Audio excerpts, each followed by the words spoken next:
आज प्रजासत्ताक दिन आहे आणि आजच्याच दिवशी मनोज जरांगेंच्या नेतृत्वाखालचा मराठा मोर्चा मुंबईच्या वेशीवरती येऊन धडकलाय।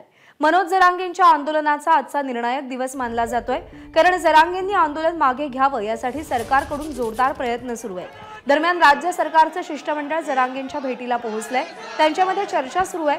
सरकारी शिष्टमंडळाकडून वडिलांसोबतच आईच्या बाजूच्या नातेवाईकांना देखील कुणबी प्रमाणपत्र देण्याची जरांगेंची मागणी मान्य केली जाऊ शकते अशी शक्यता आहे। त्या संदर्भात राज्य सरकारकडून प्रस्ताव जरांगेंना दिला जाऊ शकतो। तसं घडल्यास मनोज जरांगे आज काय भूमिका घेणार आणि मनोज जरांगे आंदोलन मागे घेणार का याकडे सगळ्यांचं लक्ष असेल। सरकारचं शिष्टमंडळ मनोज जरांगेंच्या भेटीसाठी पोहोचलेलं आहे। मनोज जरांगेंची जी मागणी आहे की वडिलांप्रमाणेच आईच्या बाजूचे जे नातेवाईक आहेत त्यांना सुद्धा कुणबी प्रमाणपत्र दिलं जावं, त्यांची ही मागणी सरकारच्या शिष्टमंडळाकडून मान्य होण्याची शक्यता सध्या वर्तवली जाते। आणि जर जरांगेंची ही मागणी मान्य होत असेल तर पुढे ते नेमकी काय भूमिका घेणार याकडेही लक्ष लागले।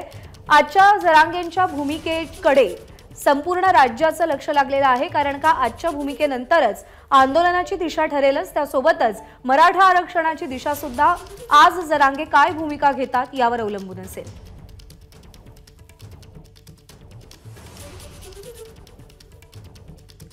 सरकारचं शिष्टमंडळ आणि मनोज जरांगे यांच्यामध्ये सध्या चर्चा सुरू आहे, बातचीत सुरू आहे।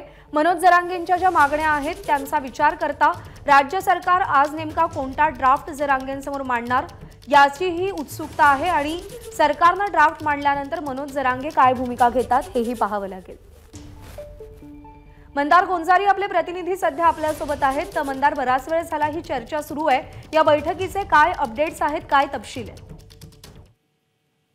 ही चर्चा सुरू आहे। इमारतीमध्ये पहाटे मनोज जरांगे त्यांच्या समर्थकांसह मुक्कामाला आले आणि त्यानंतर सरकारचं शिष्टमंडळ जवळपास पाऊण तास झालं या ठिकाणी चर्चेला पोहोचलेलं आहे, ज्यामध्ये मंगेश चिवटे आहेत, मुख्यमंत्री एकनाथ शिंदे यांचे ओएसडी आणि सामान्य प्रशासन विभागाचे सचिव असलेले सुमन भाग्य आहेत। यांच्याकडून जो प्रस्ताव मनोज जरांगे यांच्या समोर ठेवला जातोय त्यामध्ये काही नवीन आहे का, काही नाविन्य आहे का हे पाहणं महत्वाचं आहे, कारण याआधी देखील चर्चेच्या अनेक फेऱ्या झालेल्या आहेत आणि मनोज जरांगेंनी सरकारचं जे काही म्हणणं आहे किंवा जे मागण्या आहेत मनोज जरांगेंच्या त्या सरकारने काही पूर्ण केलेल्या नाहीत किंवा सरकारचं जे म्हणणं आहे ते जरांगेंना पटलेलं नाहीये आणि म्हणून आंतरवाली सराटीपासून इथपर्यंत हा मोर्चा येऊन पोहोचलेला आहे। मुंबईच्या वेशीवरती येऊन पोहोचणं याचे वेगळे अर्थ आहेत, याचे वेगळे परिणाम आहेत, त्यामुळे हा मोर्चा इथे थांबावा असा सरकारचा प्रयत्न सुरू आहे। मात्र मनोज जरांगे मुंबईमध्ये जाण्यावरती ठाम आहेत। सर्वात महत्वाची गोष्ट म्हणजे मनोज जरांगेंच्या ज्या अनेक मागण्या आहेत त्यापैकी एक मागणी आहे की आईकडच्या बाजूच्या लोकांना देखील कुणबी प्रमाणपत्र द्यावं। तर त्या मागणीबाबत सरकारकडून एक सकारात्मक विचार होताना दिसतो आहे, त्याबद्दलचा GR किंवा त्याबद्दलचा अध्यादेश काढण्याचा प्रयत्न सरकार दरबारी सुरू आहे। मात्र एवढ्यावरती मनोज जरांगे थांबणार का किंवा मनोज जरांगे त्यांचं आंदोलन स्थगित करणार का हेही देखील पाहावं लागेल, कारण खूप मोठ्या मागण्या आहेत। सरसकट कुणबी प्रमाणपत्र मिळावं ही प्रमुख मागणी आहे आणि हजारो नाही तर लाखो समर्थकांसह मनोज जरांगे आंतरवाली सराटीपासून या मुंबईच्या वेशीवरती येऊन पोहोचलेले आहेत।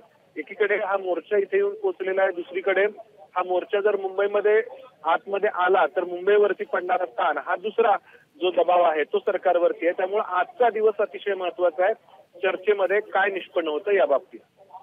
मंदार, अपडेट जाणून घेत राहू। सध्या धन्यवाद दिलेल्या माहितीसाठी। एबीपी माझा, उघडा डोळे बघा नीट।